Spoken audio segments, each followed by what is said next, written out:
सम्मानित जन, सबको प्रणाम। सच्ची बातें यूट्यूब चैनल में आपका हार्दिक स्वागत है।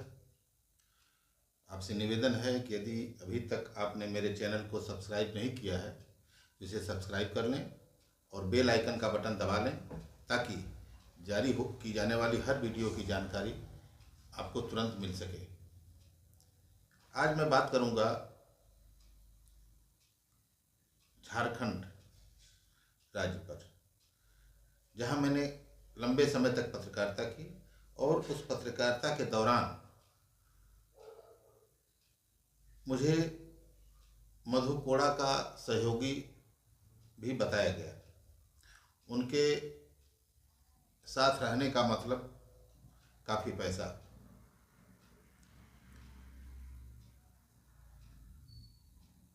मैं अपनी बात ही करूंगा और जैसा कि चैनल का नाम है सच्ची बातें, एकदम 100% मैं सच्ची बात करूंगा। आज भी लोग कभी कभी कोई कह देता है कि कोड़ा जी के साथ रहे हैं तो आपके पास बहुत पैसा होगा। मैं सारी चीज़ों को बताऊंगा, मेरा उनसे कैसा संबंध रहा है और कैसे निभा, आज तक कैसे निभ रहा है। उन्होंने मुझे क्या दिया, मैंने उनको क्या दिया, मैंने उनसे क्या लिया, उन्होंने मुझसे क्या लिया। सारी बातों का खुलासा मैं कड़ी दर कड़ी करूँगा, क्योंकि मैं भी ये बात सुनते सुनते थक चुका हूँ। यहाँ तक कि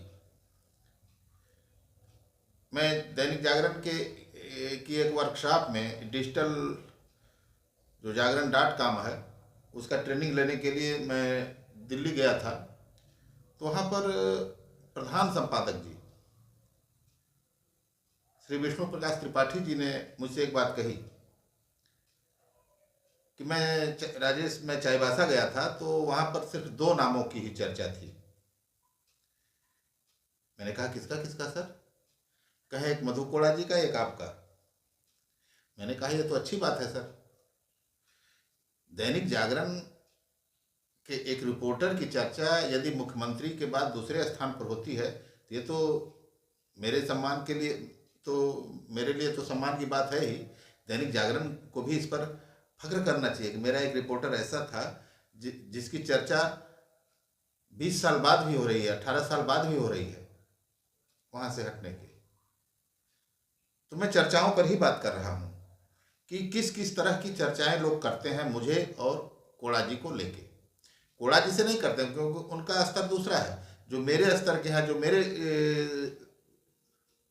साथ हम पेशा हैं, वो तमाम तरह की चर्चाएं करते हैं। मैं उन्हीं की परत कड़ी दर कड़ी खोलूंगा। सबसे पहले मैं बताने जा रहा हूं कि उनसे मुलाकात कैसे हुई, मधु कोड़ा जी से मुलाकात कैसे हुई। मधु कोड़ा जी के बारे में मुझे बताने की जरूरत नहीं है आप सबको। 2005 घाटशिला में मेरा सब कुछ ठीक चल रहा था। मैं घाटशिला मोडम कार्यालय का इंचार्ज था दैनिक जागरण का। 2005 नए साल का पहला दिन, 1 जनवरी 2005, उस दिन शाम को कुछ ऐसी घटना घटित हुई कि मुझे सुबह प्रबंधन से मुझे आदेश शाम को ही दिया गया कि आपको सुबह चाईबासा रिपोर्ट करनी है और अब आप घाटशिला नहीं रहेंगे, आपका ट्रांसफर चाईबासा किया जाता है।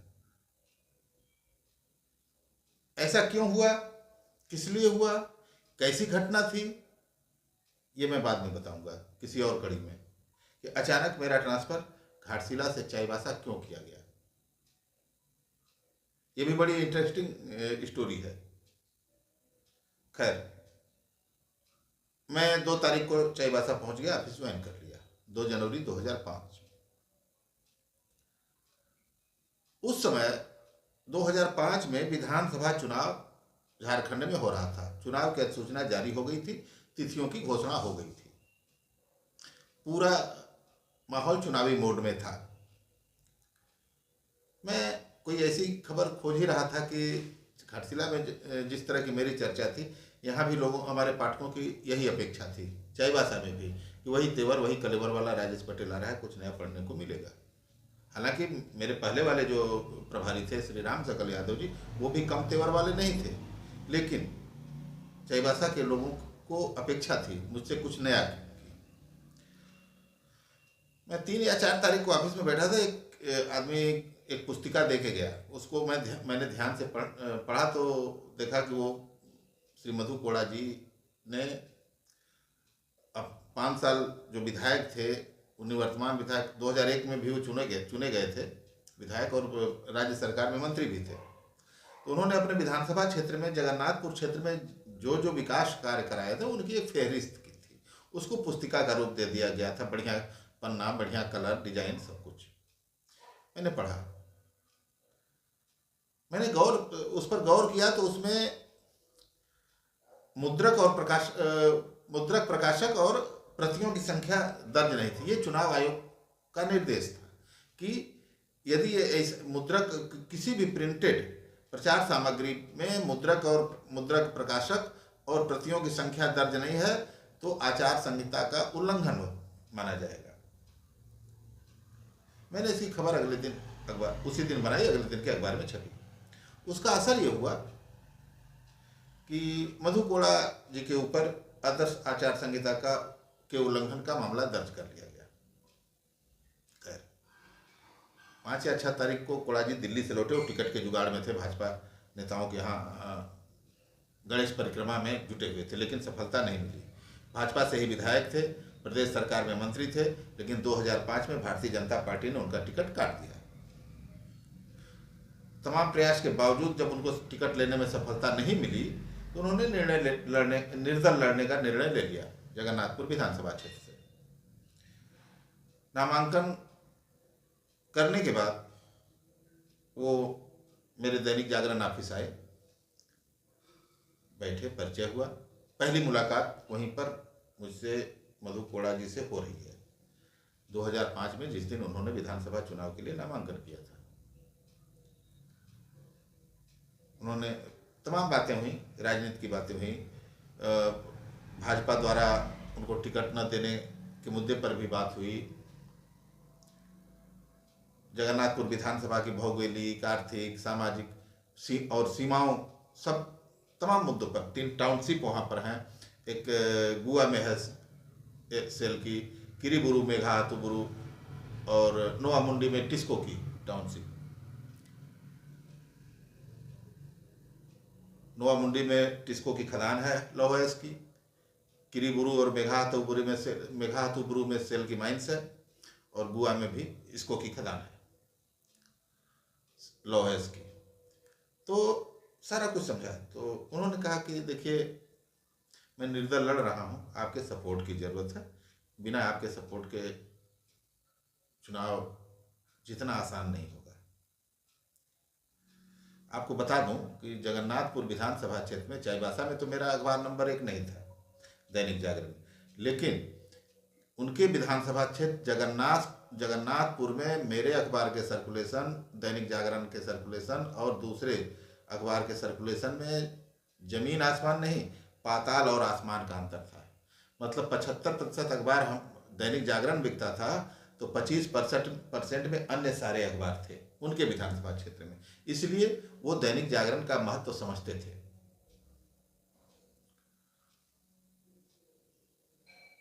तो मैंने कहा कि ठीक है, मदद होगी आपकी, आपके साथ अन्याय हुआ है। तो राजेश पटेल अन्याय का विरोध करता है, आपको टिकट मिलना चाहिए था, और मैं जितना हो सकता है अखबारी दायरे में आपकी मदद करूंगा। अखबार की गरिमा को बचाए रखते हुए, पत्रकारिता के धर्म को निभाते हुए, सबको देखते हुए कि कोई उंगली न उठा सके अखबार की निष्पक्षता पर, सब देखते हुए मैं आपकी पूरी मदद करूंगा और आप चुनाव जीतेंगे।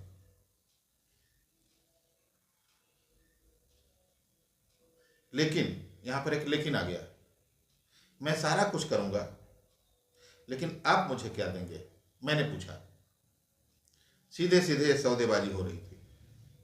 मैंने कहा ना कि मैं सच के सिवाय सच्ची बातें यूट्यूब चैनल पर इस कड़ी में कुछ भी नहीं कहूँगा। ये सौदेबाजी हो रही थी। मैंने कहा आप क्या देंगे? उन्होंने कहा आप चुनाव जिता दीजिए, जो कहिएगा वो करूँगा। मैंने कहा डन, आप जाएं, आप निश्चिंत होकर चुनाव लड़िए, जितना हो सकता है मैं आपकी पूरी मदद करूँगा और चुनाव तो आप जीतेंगे। वो चले गए।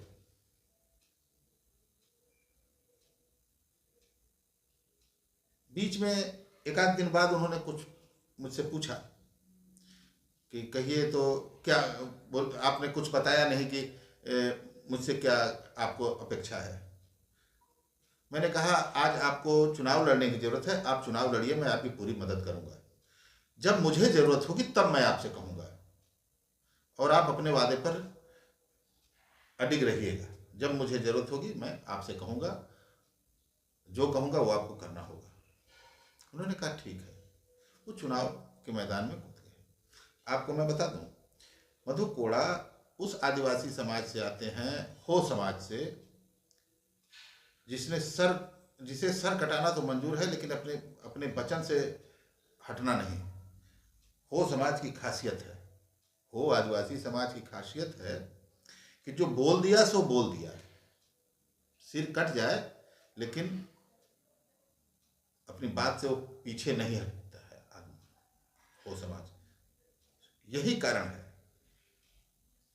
कि अंग्रेज कभी कोल्हान पर कब्जा नहीं कर सके, चाईबासा में कब्जा नहीं कर सके अंग्रेज। इसलिए वहां विल्किंसन रूल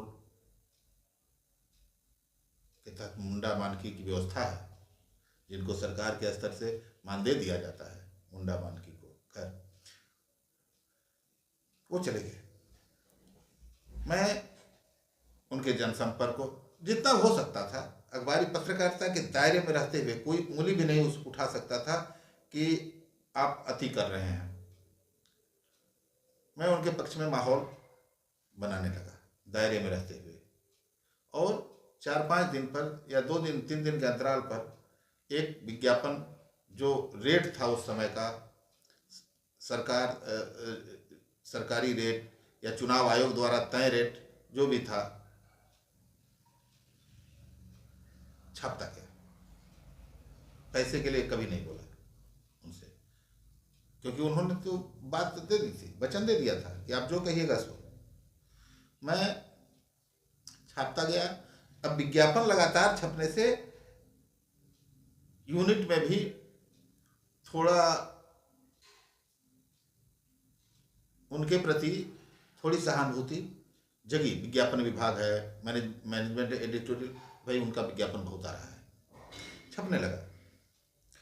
जब वो जीत गए, जिस दिन गिनती हुई, भारी मतों से जीत गए, तो मैंने बिना पूछे 1 पेज का, फुल पेज का धन्यवाद छापा, जनता का आभार।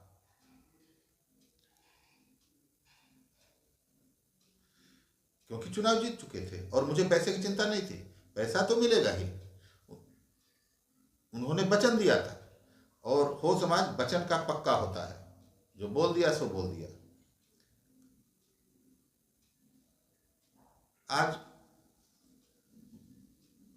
यहां पर ये सौदा खत्म नहीं होता है।